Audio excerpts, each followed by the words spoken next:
থেকে দেখছেন বাংলাদেশ এখন। আজ সঙ্গে আছে আমি জান্নাতুল ফেরদৌসী। আজ প্রকাশ হচ্ছে মাধ্যমিক ও সমমানের পরীক্ষার ফল। এ নিয়ে আমাদের আজকে আলোচনার জন্য স্টুডিওতে আছেন ঢাকা বিশ্ববিদ্যালয়ের শিক্ষা ও গবেষণা ইনস্টিটিউটের সাবেক পরিচালক অধ্যাপক সিদ্দিকুর রহমান। এছাড়াও আমাদের সাথে বগুড়া এবং সিলেট থেকে যোগ দেবেন একজন শিক্ষক এবং একজন অভিভাবক। স্যার, আপনাকে স্বাগত। স্যার, আপনি দেখেছেন আজকের যে পরীক্ষার মাধ্যমিক এবং সমমানের পরীক্ষার ফল প্রকাশ হয়েছে। আমরা যেটি আমাদের কাছে শিক্ষা মন্ত্রণালয়ের যে কাগজ, সেখানে আছে যে উত্তীর্ণের হার 87.4 এবং যা ছিল গত বছর ছিল 91.34, আর মোট জিপিএ পেয়েছে এবার প্রায় 1,11,901 জন। গত বছরের চেয়ে জিপিএর সংখ্যাও কম এবং পাশের হারও কিছুটা কম। সব মিলিয়ে স্যার কি বলবেন? আমরা কিছু অভিভাবক শিক্ষকদের সাথে কথা বলেছি, তারা রেজাল্ট খারাপের পেছনে সরকারের দিক থেকে বলা হচ্ছে যে বিএনপি জামাতে টানা হরতালের কারণে এটি হয়েছে, আর অভিভাবকরা বলছেন যে হরতালের পাশাপাশি আরেকটি কারণ ছিল, সেটি হচ্ছে যে গণিতে বিশেষ করে যে পদ্ধতিটি করা হয়েছিল সৃজনশীল পদ্ধতি, এই কারণে আসলে রেজাল্ট খারাপ হয়েছে। আপনি তো স্যার শিক্ষানীতি কমিটিতে ছিলেন এবং বাস্তবায়ন কমিটিতেও আছেন, এবং আমরা যতটুকু জানি যে সৃজনশীল পদ্ধতিটি প্রণয়নের সময় আপনার বেশ ভালো একটি ভূমিকা ছিল। সব মিলিয়ে আসলে এই রেজাল্টটাকে কীভাবে মূল্যায়ন করবেন স্যার? আমি সর্বপ্রথমে আজকে যারা পরীক্ষায় উত্তীর্ণ হলো তাদেরকে অভিনন্দন জানাচ্ছি, এবং যারা জিপিএ 5 বা জিপিএ 4.5 ইত্যাদি ভালো রেজাল্ট করেছে তাদেরকে অনেক অনেক অভিনন্দন। যারা খারাপ করেছে ইনশাল্লাহ চেষ্টা করলে ভবিষ্যতে তারা ভালো করবে, চেষ্টা করতে হবে। হ্যাঁ, গতবারের চাইতে এইবার পার্সেন্টেজ কমেছে, প্রায় 4.30% হারে কমেছে, এবং জিপিএ 5ও কমেছে। এতে শঙ্কিত হওয়ার কিছু নেই। তার কারণ হলো যারা পাশ করার এবং যারা ভালো করার তারা পাশ করেছে, যারা ভালো করার ভালো করেছে। অতএব যারা ভালো করতে পারে নাই তারা চেষ্টা করতে হবে, ভবিষ্যতে ভালো করবে, আশাহত হওয়ার কোনো কারণ নেই। তো কেন জিপিএ 5 কমলো বা পাশের হার কমলো তার তো ব্যাখ্যা আসতেই পারে, সবাই জিজ্ঞেস করতেই পারে।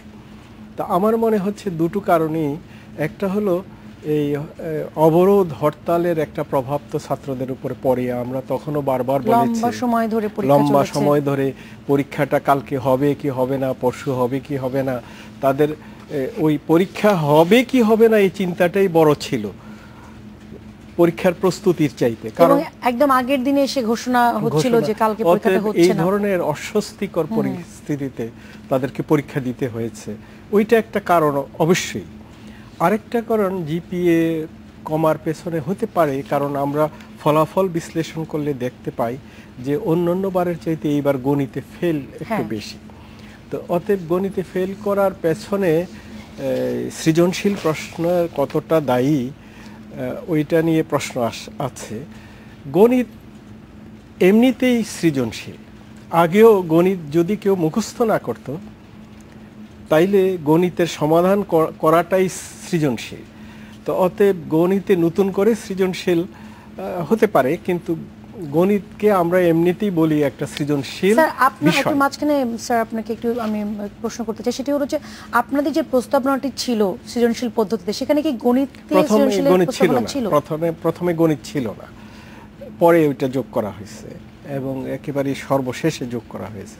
হাওয়ার তো অভ্যস্ত হয় নাই, একটা ভীতি ছিল, অভ্যস্ত হয় নাই। গণিতের সৃজনশীল প্রশ্ন কেমন হবে এই নিয়ে একটা সংশয় ছিল, এবং ওইটা হয়তো ভবিষ্যতে কেটে যাবে। তো সৃজনশীল থাকা এবং সৃজনশীল অত্যন্ত গুরুত্বপূর্ণ, কিন্তু সৃজনশীলের ব্যাপারে সৃজনশীল নিয়েও আরও চিন্তাভাবনা, এর সংস্কার, এর পরিমার্জন করা প্রয়োজন হয়ে পড়েছে। কারণ অনেকে বলে সৃজনশীলের জন্য অতিমাত্রায় পাশ করে, আবার কেউ কেউ বলে সৃজনশীলের জন্য গণিতে ফেল করছে। তো এই যে ব্যাপারগুলি আছে, যে কোনো একটা ভালো জিনিস চালু করার পর এর কিছু থাকতে পারে, এবং ওইগুলি পর্যালোচনা করে এইগুলি সংস্কার করার পদক্ষেপ নেওয়া দরকার আছে, কিন্তু সৃজনশীল থাকতেই হবে। তো আমি যেটা বলবো যে আমরা চাইবো যে আমাদের সব শিক্ষার্থী পাশ করুক, কিন্তু পাশ করার জন্য তাদেরকে যোগ্যতা অর্জন করিয়ে নিতে হবে।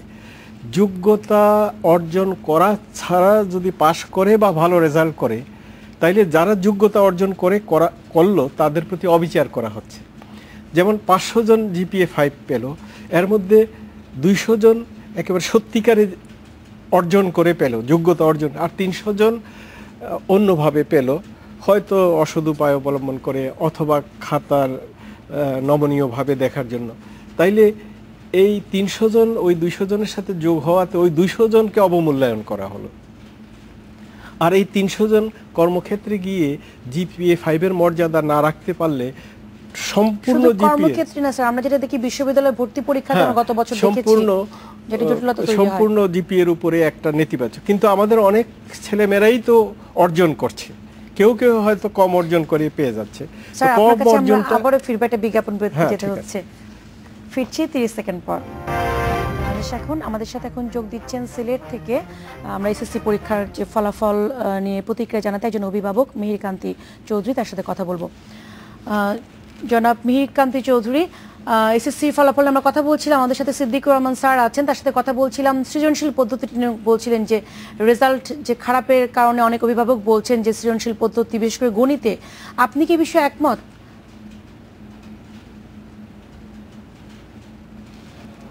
হ্যাঁ, ধন্যবাদ। আমি প্রথমেই এই বছর পরীক্ষায় যারা খুব ভালো ফলাফল করেছেন তাদেরকে অভিনন্দন জানাই, এবং যারা খুব ভালো ফলাফল করতে পারেননি তাদেরকেও শুভেচ্ছা জানাই, তাদেরকে অভিনন্দন জানাই, এবং আগামীতে তাদের অভিভাবক এবং শিক্ষক মিলে তাদের পারফরমেন্স মূল্যায়ন করে উচ্চশিক্ষার ক্ষেত্রে তারা যাতে কোনো অসুবিধায় না পড়েন সেটা তারা দেখবেন। তা আমার মনে হয় যে আমাদের দেশে গণিতের ব্যাপারে একটা সমস্যা রয়েছে, সেটা হলো এই বছর আমরা আমাদের এখানে সিলেট বোর্ডেও দেখেছি যে গণিতে ছাত্ররা ভালো করতে পারে নাই।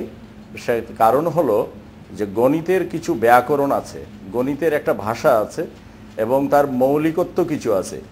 সেই গণিতের কনসেপ্ট ডেভেলপ না করে, তার ব্যাকরণটি না বুঝে যখন ছাত্র অঙ্ক করতে যায় এবং তার সেই সমস্যার সমাধানে এগিয়ে যায় বা তাকে সেইভাবে এগোতে সাহায্য করা হয়, তখনই বিপত্তির সৃষ্টি হয়। জনাব মিহিরকান্তি চৌধুরী, আপনারা অভিভাবক হিসেবে কি ধরনের সমস্যায় পড়েছেন সেটি যদি একটু বলেন। আপনারা অভিভাবক হিসেবে পড়াতে গিয়ে কোন ধরনের সমস্যায় পড়েছেন সেটি একটু বলবেন। আমরা যে সমস্যা সমস্যায় পড়ি, যেমন ক্লাসে ছাত্র সংখ্যা বেশি এবং শিক্ষকের পক্ষে অনেক সময় সেটা কুলানো সম্ভব হয়ে ওঠে না, এবং অনেক ক্ষেত্রে দেখা যায় যে গণিতের শিক্ষকের অভাব আছে স্কুলে, এবং অন্য বিষয়ের শিক্ষক, বিজ্ঞানীর হয়তো তিনি অন্য বিষয়ের শিক্ষক হয়তো গণিত পড়াতে হয় এবং করার কিছু নেই, সেখানে একটা সমস্যা হয়, এইটা আমরা দেখি। এবং আরেকটি সমস্যা আমরা দেখি, সেটা হলো যে খাতা মূল্যায়নের ক্ষেত্রে কিছু মতধারার সেখানে আছে, সেই মতধারাতে এক একজন শিক্ষক এক একভাবে মূল্যায়ন করেন। একজন যেটাকে এন্ডোর্স করছেন, শুদ্ধ বলছেন, আরেকজন শিক্ষক সেটাকে হয়তো মানছেন না। এইভাবে অনেক সময় সেটা হতে পারে। আর আরেকটা হয় কি, যে শুরু থেকেই যে পিএসসি বা জেএসসি পরীক্ষায় ছাত্ররা বিভিন্ন পর্যায়ে তাদের যে দুর্বলতাগুলো রয়ে যায় সেগুলোকে রেখে রেখে রেখে রেখে তারা সেই মানে ব্যাংক লোনের মতো অনেকগুলো দুর্বলতা নিয়ে এক সময় সেটা আর কুলোতে পারে না, যার প্রভাব পড়ে এসএসসিতে। যে জনাব মিহিরকান্তি আমাদের সঙ্গে থাকুন, আমরা একটু স্যারের কাছ থেকে ফিরছি। জনাব মিহিরকান্তি স্যার, শুনছিলেন যে আপনি যেটি বলছেন সেটি আসলে উনিও বলছেন যে গণিতের সৃজনশীলের কথা এবং শিক্ষক স্বল্পতার কথা উনি বলছিলেন, যে শিক্ষক স্বল্পতা এবং গণিত শিক্ষকের অভাবের কথা উনি বললেন, এবং এই যে মতাদর্শের কথা উনি বলেন, ভিন্নতা, মতের ভিন্নতা, এই জায়গাতে বড় সমস্যা। বেশিরভাগ অভিভাবক কিন্তু এই কথাটি বলেন। শিক্ষক ভেদে মূল্যায়নের তারতম্য যে ঘটে, এটা সত্য কথা, এবং বিভিন্ন গবেষণায়ও এটা উঠে এসছে। এবং গণিতেও এই তারতম্য হয়ে থাকে। অনেকের ধারণা গণিতে হওয়ার কথা না, কিন্তু গণিতেও হয়ে থাকে। আমার সাথেও গবেষণা করেছে আমার ছাত্রছাত্রীরা, আমরা দেখেছি গণিতেও হয়েছে। তো এবং ওই দিকটা আমি খুব জোর দেব, বিশেষ করে করে গণিত এবং ইংরেজির শিক্ষকের অভাব। অনেক শিক্ষক আছেন যারা 9, 10, 6, 7, 8 গণিত পড়ান, কিন্তু ওনারা গণিত নিয়ে স্নাতক পাশ করেন নাই, হয়তো বায়োলজি নিয়ে করছেন, হয়তো কেউ ইন্টারমিডিয়েট পর্যন্ত। তা দুই একজন হয়তো ভালো থাকতে পারেন, কিন্তু অধিকাংশই গণিতে। আমাদের দেশে এত বেকার শিক্ষিত ছেলে মেয়েরা বেকার বসে আছে, সেখানে স্কুলগুলোতে আমরা এমনিতে যখন আমরা স্যার যাই সংবাদ সংগ্রহের জন্য, তারা শিক্ষকরা কথা বলেন না, যেহেতু বেশিরভাগই সরকারি স্কুলের শিক্ষক বা বড় স্কুলগুলিতে আমরা যাই, কিন্তু সবাই কিন্তু একই কথা বলেন যে স্কুলগুলি কলেজ পর্যায়ে গেছে, সেই কলেজ থেকে স্কুলের শিক্ষকদের কলেজে নিয়ে যাওয়া হয়েছে, কিন্তু ওই ফাঁকা জায়গাটি কোনো পূরণ হয়নি। হ্যাঁ, অবশ্যই অবশ্যই তাই। এবং গণিতের শিক্ষকের অভাব, গণিত ডিগ্রিধারী শিক্ষকের অভাব, এটা কিন্তু শহরে না, এটা হলো গ্রামাঞ্চলে। এবং যারা এখন গণিতের ছাত্র সংখ্যা কমছে, ভবিষ্যতে এই অভাব আরো বাড়বে। তো অতএব এদিকে আমাদের নজর দিতে হবে। স্যার, আমরা আরেকটি বিরতি শেষে আপনার কাছে আবারও ফিরবো, আবার একটা বিরতিতে যাচ্ছি, ফিরছি কিছুক্ষণের মধ্যে। বিরতির পর ফিরে এলাম বাংলাদেশ একবনে। আমাদের সাথে এখন বগুড়া থেকে যোগ দিচ্ছেন বিয়াম মডেল স্কুল ও কলেজের অধ্যক্ষ মোহাম্মদ মুস্তাফিজুর রহমান, তার সাথে কথা বলছি। স্যার, স্বাগত আপনাকে। আপনি আজকে রেজাল্টের বিষয়ে আমরা কথা বলছিলাম অধ্যাপক সিদ্দিকুর রহমানের সাথে। আপনাকে একটা ছোট প্রশ্ন করবো স্যার, যে শিক্ষামন্ত্রী এমসিকিউ পদ্ধতি বাতিলের চিন্তাভাবনা চলছে, এমন একটি কথা আজকে আমাদের জানিয়েছেন, এ বিষয়ে আপনার মতামত জানতে চাই। বলেছেন শিক্ষকদের অসদাচরণ ঠেকাতে এই সিদ্ধান্ত নেওয়া হচ্ছে।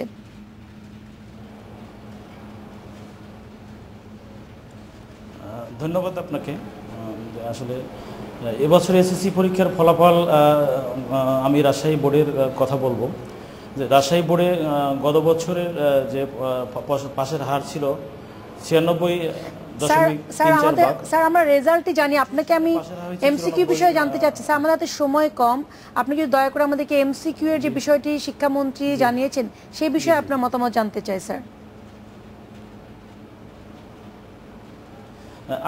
আমি বলবো যে এমসিকিউ পদ্ধতি, আমি আসলে শিক্ষামন্ত্রীর মহোদয়ের কথাটা সম্পূর্ণ শুনি নাই। তো এমসিকিউ পদ্ধতি বাতিল বা শিক্ষকদের যে কথাটা এসেছেন, ছাত্রছাত্রীদের সৃজনশীল প্রশ্ন পদ্ধতিতে এসে কিন্তু বইয়ের পূর্ণাঙ্গ বিষয়টা তারা জানতে পারছে, যে এটা মানে তারা বইটাকে মেইন বুক ঘুরিয়ে ঘুরিয়ে পড়ছে বিদায় এই সৃজনশীল প্রশ্ন পদ্ধতি তারা উত্তর দিচ্ছে, এবং সে অনুযায়ী ফলাফল কিন্তু ভালো হচ্ছে। তো এখন শিক্ষামন্ত্রী মহোদয় কোন পরিপ্রেক্ষিতে কথা বলেছেন এই বিষয়টা আমি আসলে। আপনাকে ধন্যবাদ স্যার। ছোট করে আমাদেরকে বলবেন এমসিকিউ এর যে বিষয়টি শিক্ষামন্ত্রী বলেছেন শিক্ষকদের অনৈতিক কার্যকলাপ ঠেকানোর জন্য। আসলে শিক্ষকদের অনৈতিক কার্যকলাপ আমরা পেপারে দেখেছি। পরীক্ষা আরম্ভ হওয়ার অনেক আগেই, ঘন্টা দেড় দুয়েক আগেই প্রশ্নপত্র খুলে এমসিকিউ বাইরে পাঠিয়ে দেওয়া হচ্ছে। তো এটা একটা, ওইসব শিক্ষকদেরকে একেবারে দৃষ্টান্তমূলক শাস্তি দেওয়া উচিত এবং তাদেরকে চাকরি থেকে বরখাস্ত করা উচিত। কোনো অবস্থাতেই যা এই ধরনের শিক্ষক দিয়ে আমরা জাতি গঠন করতে চাই না, যাদের নিজেদের নৈতিকতা নেই, তারা নৈতিক গুণাবলী সম্পন্ন এমসিকিউ তুলে দেওয়ার সিদ্ধান্ত নেয়, এইটা সম্ভব না। কারণ হলো এমসিকিউ থাকার ফলে বাচ্চারা বইয়ের প্রথম থেকে শেষ পর্যন্ত পড়তে হয়, কিন্তু শুধু প্রশ্নের ব্রড প্রশ্ন বা অন্যান্য প্রশ্নের জন্য সারা বই পড়তে হয় না। তো অতএব আমি মন্ত্রী মহোদয়ের ইয়েটা আমি বুঝতেছি, উনি দুর্নীতিমুক্ত পরীক্ষা চাচ্ছেন, পরীক্ষাটাকে একটা সততার মধ্যে নিয়ে আসতে চাচ্ছেন। তো অতএব ওই ক্ষেত্রে আমরা অন্য চিন্তা করতে পারি, কিভাবে এই দুর্নীতি বন্ধ করা যায়, অনৈতিক কর্মকাণ্ড বন্ধ করা যায়, ওই বিষয়গুলি চিন্তা করা যাবে। কিন্তু এমসিকিউর যে পজিটিভ দিক আছে ওইটা বন্ধ করে দেয়া হলে ওই লেখাপড়ার মানের উপর প্রভাব পড়ে। স্যার, আপনাকে অনেক ধন্যবাদ আমার সাথে থাকার জন্য। শেষ করছি আজ। আগামীকাল একই সময় বাংলাদেশ এখন দেখার আমন্ত্রণ হলো। ভালো থাকবেন সবাই।